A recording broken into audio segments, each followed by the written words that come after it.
Hello, everybody, and welcome back to yet another episode of the In Alignment podcast. Today, I'll be your host, Kani. And today, I have a very special guest. Her name is Deborah, and this will be take two of us trying to record this thing. Yes. And so I've known Deborah for a few years now, over 15 years, I want to say. And she will, when she introduces herself to you, she will tell you her full name because unlike, our community, I don't know people's last names. Yeah. And so anyway, so let's get into this podcast today. So Deborah is someone that I met, like I said, 15 years plus ago. And she was one of those people that the first time I met her, my first impression, and still the same impression, was like her smile. She has such a beautiful smile, and she just glowed this amazing energy of joy. Like when you see her, it's really, even if you're angry, it's really hard to stay angry because she just brings this positive ray of energy. And I've been really wanting to have her on the podcast because she has now a coffee business, which was quite surprising to me because we've never really hung out, have a one-to-one talk, but I've always felt connected to her somehow. And she's one of those people that for me, you meet people and you're like, sometimes you don't really talk, but sometimes you're like, hey, this is one of my people. This is my friend. I see you. I see you. Absolutely. And so today I wanted to bring her on the podcast because I wanted her to share a bit of her journey from, how she grew up and from developing this business, her challenges, her obstacles, how she overcame them. And so go ahead and introduce yourself, Deborah. What an introduction. Thank you so much, Kani. I'm very honored to be in this podcast. Yes. So my name is Deborah Ntawigirira. Yes. And I am the owner and co-founder of Izere Coffee. It's a specialty coffee company that is in Ottawa. It's a company I co-founded with my mother. And we had an arrangement for me to bring in the coffee from Burundi, from co-ops. And when we say specialty coffee, it's a coffee that have points that are 85 and above. But at the same time, behind Izere Coffee, there is this social impact we want to have with the coffee growers and the community. And I'm very honored to be here. And I would say that most of the things that Kani said, I felt from the first time I met her. I have to say that, and that this podcast is amazing, and I'm excited to start with the podcast. Yeah. Thank you. Yes. So let's start with how you came into this world, and what I mean by that is that, I feel like for example, when I think about myself and how I came into this world, there are a lot of impacts from my parents that I've had to outgrow, and some of them that I feel that has shaped the way that I think, the way that I feel, the way that I see things. So how was your childhood in respect to not only your business, but just maybe finding yourself? How was that journey? Yes, it's really similar as we said. My parents were huge inspiration. Mm-hmm. I always saw my parents working hard and being not only working hard in terms of their profession, mm-hmm. but also working hard in giving us the right education. And that's, yes, at school, but also socially. Mm-hmm. You have to be respectful, you have to work hard. So those are the values that grown me. Mm-hmm. And I would say my childhood being in Burundi, it wasn't always easy, especially with the insecurity. So there was a lot of insecurity, but despite that, with the resilience of Burundian people, there is something that grows in you from the get-go. So it's some sort of a philosophy where you're like, today we're not dead, so Yeah. let's celebrate and let's continue. Yeah. I would say that with the war and all that, the civil war, for sure there's a negative impact that was in my childhood, but at the same time the resilience was there, and I've always been inspired by my parents, but also the neighbors. I've been inspired a lot by women, a Burundian woman. Oh wow. Very, very much so, whether it's my grandmothers, my aunts, my mom's friends. They were hardworking women, but also there was always a smile on their face. So that really inspired me a lot. And it also inspired me to help. I always had that sense of helping. No matter what I'm gonna do, no matter what I wanna do, I want to help. I want to do something that would be significant for me, but also for my community. So that's how this started, I would say. So then were your parents, or was your mom always in the coffee business, or how did that come about? Like what did your parents actually do when you were younger? Were they doing something that had a social impact, or Yes. like what kind of nurtured that desire to do something for others? Yeah. So my parents were always business people. Okay. Yeah, always business people. Even if they would work in an office, they always had something on the side. So that, and seeing them working hard, like waking up every morning, thinking of a project and growing and seeing how it comes through. Let's say you would hear them, okay, we have this project, would like to work on this. And then you would see after a few months or after a few years, you see it. So I would compare by the time they talked about it and when they did it, that really inspired me a lot. Yeah. So it would open my eyes to see that, okay, it's possible. So it starts with the mind, the mindset, the hard work, then the execution and the fruition of the project. Yeah. That's really beautiful, because I feel like my dad also kind of gave me that.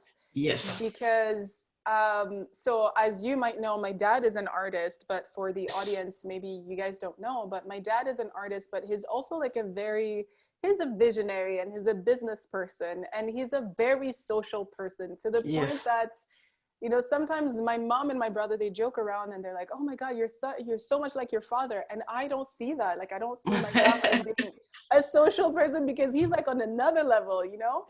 But I would say like the things that for me, my parents gave me, and both of them growing up, they never told us, you know, you should be doing this and you should do that, and don't do this and don't do that. They always kind of similarly to you, they always gave us more like values and principles. Yeah. And I feel like both my parents, whatever they did, they always backed up their words as well, which is what I'm hearing from, you know, you sharing that of your parents as well. Yeah. And so I feel like, you know, maybe that's also one of the reasons why, like, if I commit to something, then I will see it through, even if it takes me like an arm, whatever it is, I will see it through, because that's also growing up what I saw as well. And so my next question to you in regards to that is that how, or did okay, so first of all, my personal experience, and I'm not saying that the general Burundian population, but I feel like people in general, right? If you maybe didn't grow up the same way, or if you kind of are I would say like used to the routine of things and just like doing things, not necessarily for others, but just like staying in your comfort zone, basically, right? Did you ever have any clash with your peers, in the sense of, if you're wanting to accomplish something and someone tells you, oh no, what do you want to even do that, or why are you even doing that? Look, let's go club, and let's go have fun, let's go get a good job, or get a good career. Like, have you ever had that type of clash, and did it ever impact you in any way? I did, that's for sure. I did, but I always had this thing of trying to measure who's saying it and how they're saying it and where it's coming from. Because some people are doing it just to protect you, others are just discouraging you. So I think that the calling, you know, the alignment. I think the calling is higher than the discouragement that you can have. So I think it did happen, but I didn't value that as much as what I was feeling inside, and also what let's say my mentor or my mentors were saying.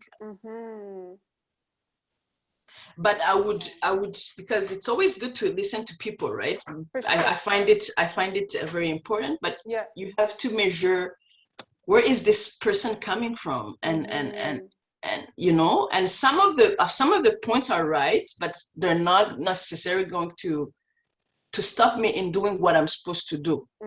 Right? Yeah. And yes, so just to respond to your question, yes, it did happen, and I believe it still happens time to time, but I don't give it value when I know that it's just sometimes it's their own insecurities being projected to me. Right. Yeah.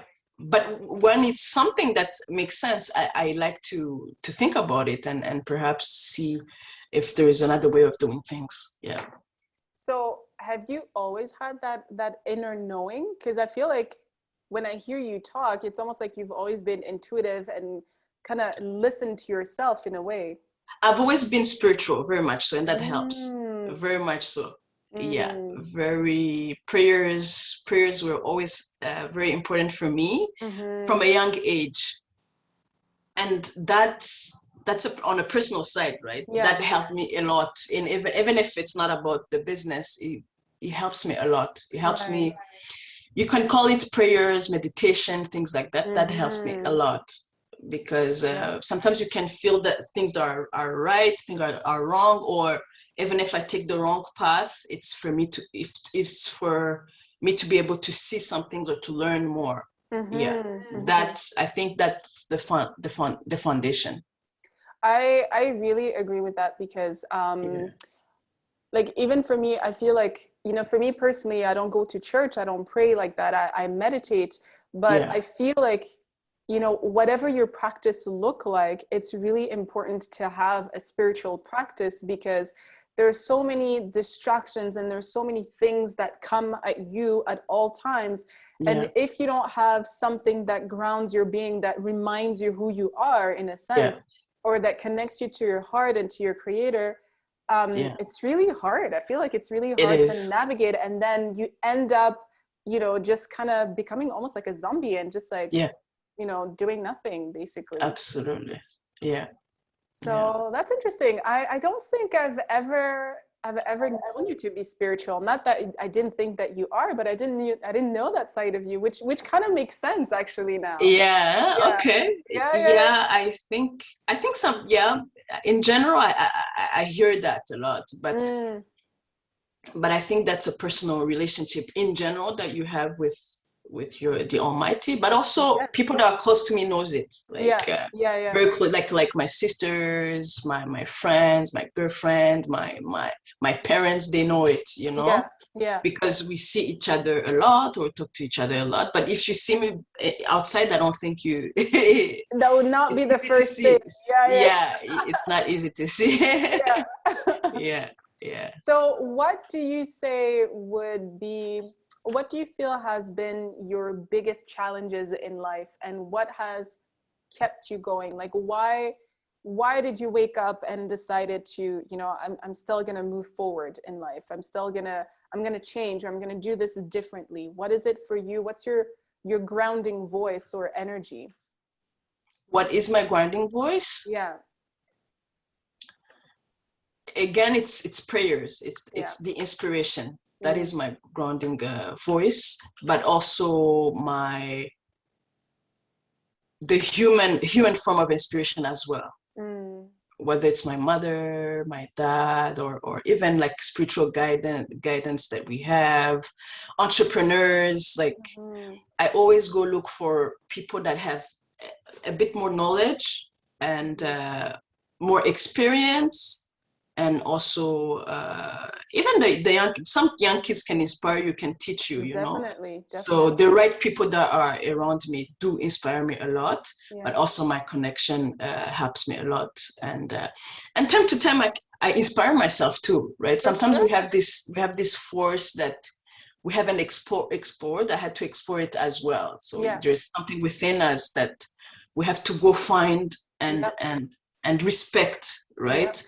And as you mentioned earlier, the challenge, I had that challenge of at the beginning of not having enough belief in myself, and that is that's something we need to keep on going within and find that force, because we are ourselves amazing person. Yeah, we're amazing people. Yeah. So you did have like self-doubting Oh yes, challenges at some point. absolutely. We always do. I So always do. what did Eh? that look like? What did that look like, having self-doubt, and how, again, like what are the things that you did? Was it also prayer, or was it something else? And why did you doubt yourself actually? Where did this self-doubt came from? It's just sometimes you don't know yourself. I feel like Yeah. you have to discover yourself at the same time. We Mm-hmm. always have this tendency of looking outside Mm-hmm. and forget to look inside, and Mm-hmm. also look at our experience and be like, okay, I've done this, so Mm-hmm.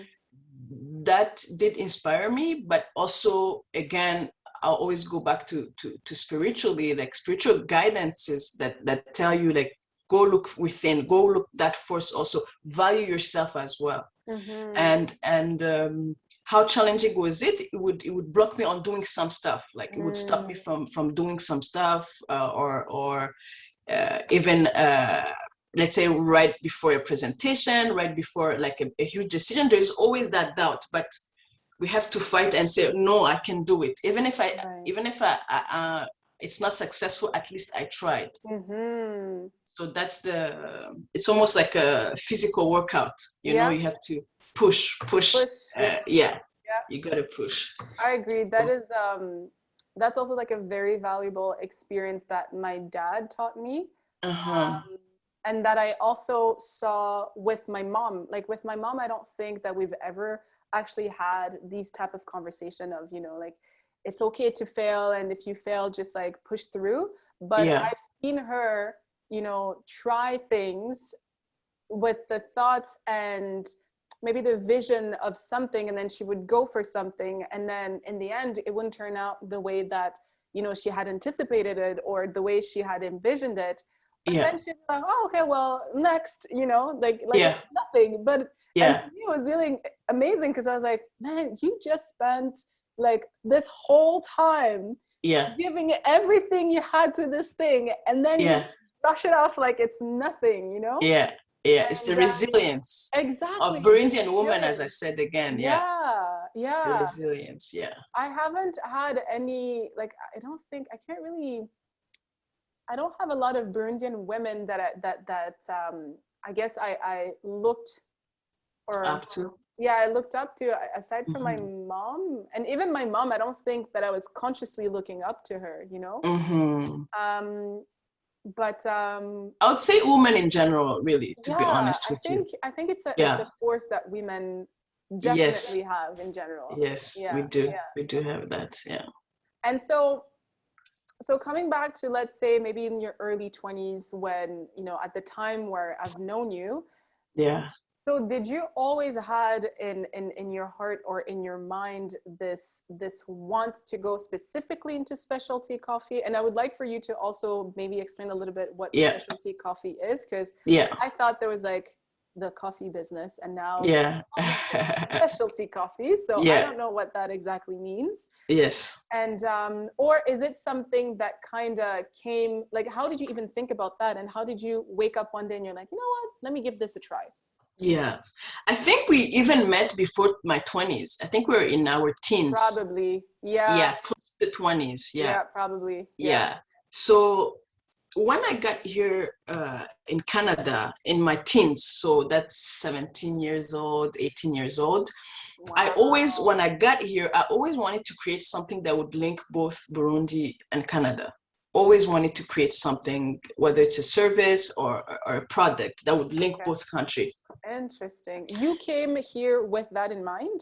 So I came here with always having in mind like business, like entrepreneurship. I really had that in mind. Yeah.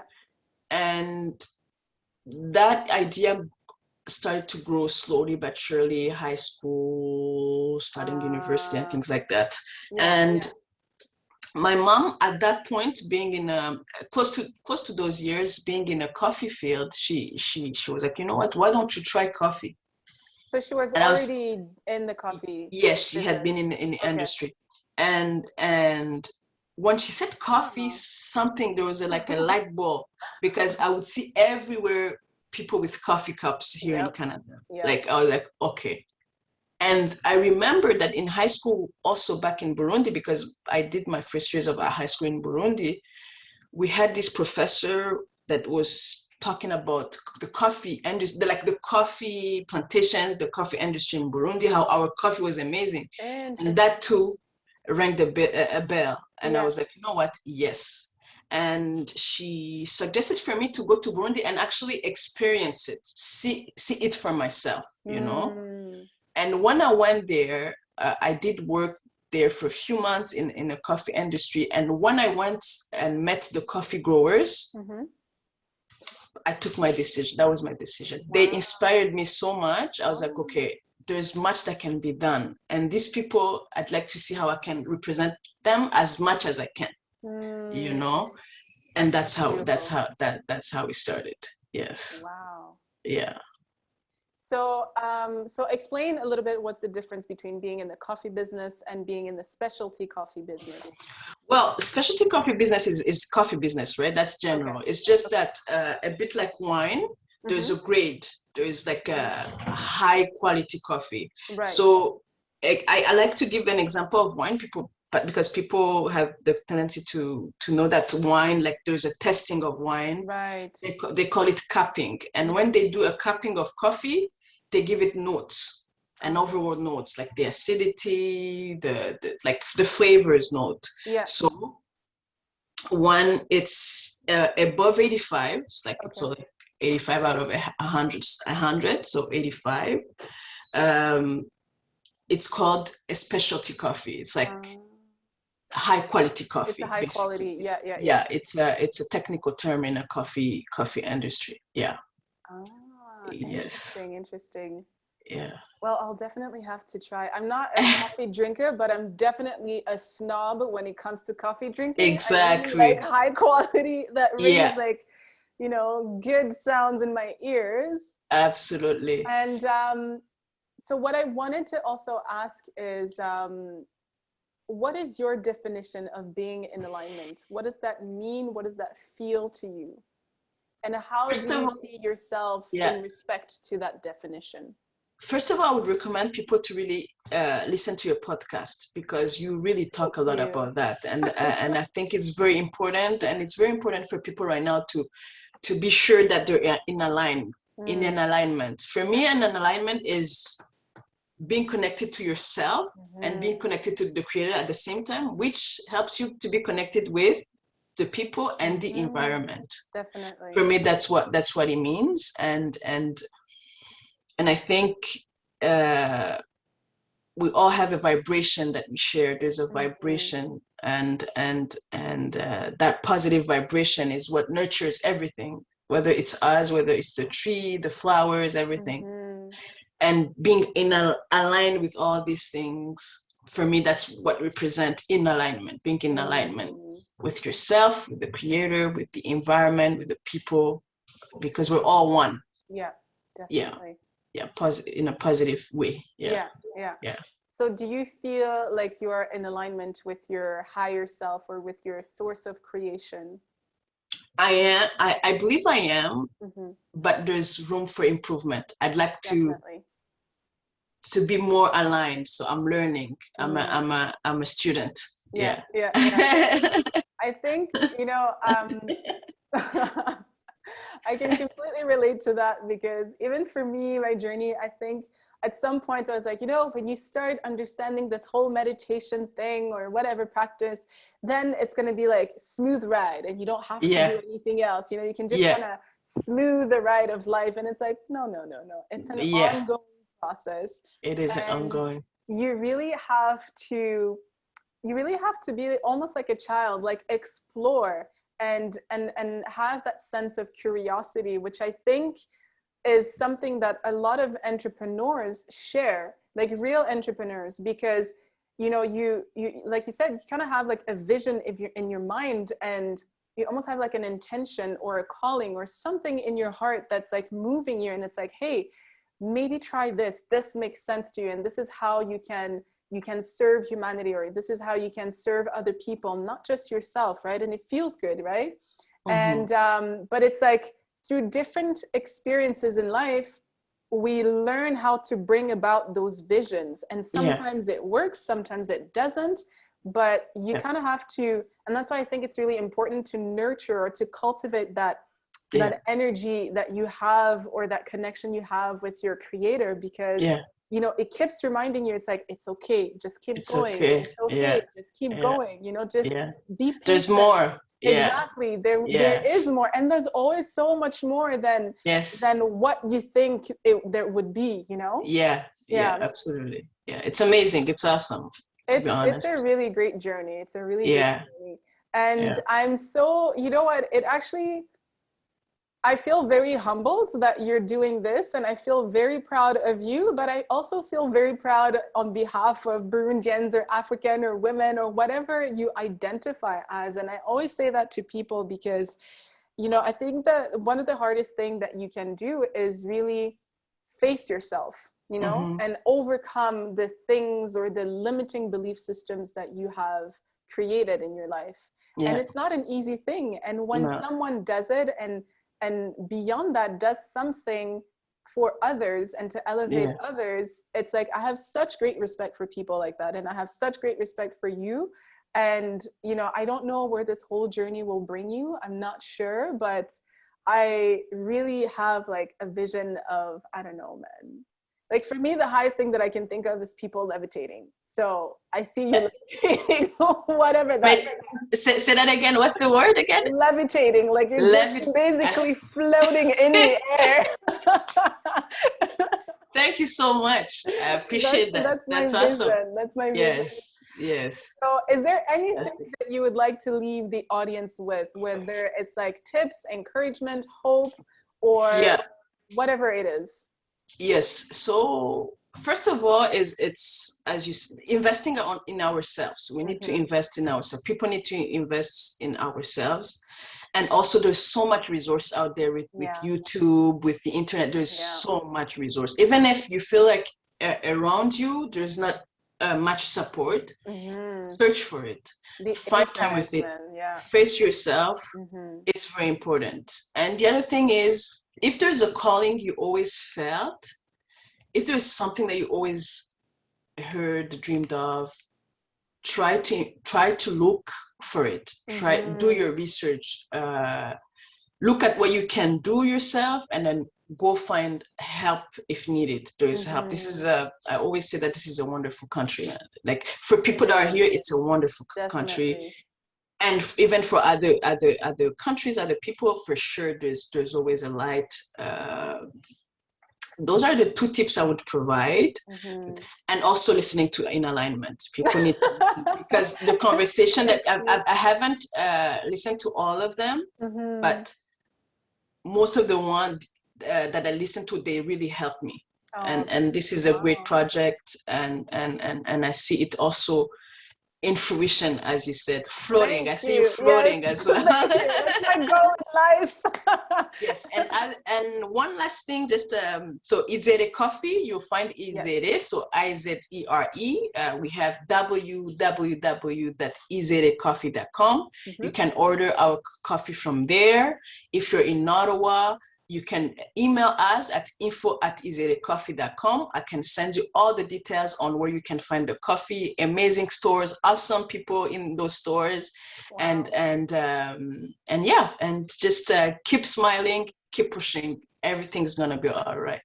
That's amazing. I love it. I will link all the links that you have Yes, provided. I'll provide them to you. Yes, Yeah, where perfect. people can Exactly. find you. And Yeah. actually, one other thing that came to mind, Izere coffee. Do you want to explain what that means and why you chose that?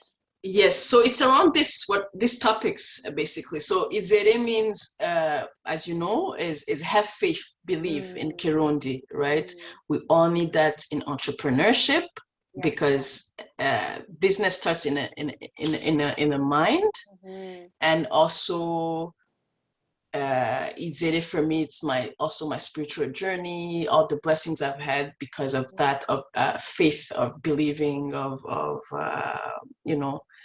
trusting the process. Yeah, yeah, That's what it means. Yeah. yeah. Yeah. Yeah. Amazing, amazing. Yes. Thank you. Well, everyone, thank you again for tuning in for another episode. Like I said, I will put all the social media and where you can find Deborah and her amazing coffee.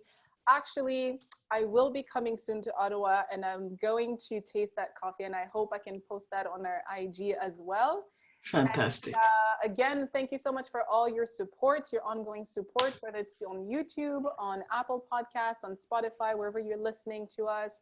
Please help us share the positive vibrations, the positive content. We cannot do it without you guys. And thank you again. And until the next podcast. Thank you so much. Thanks, guys. Bye. Yes.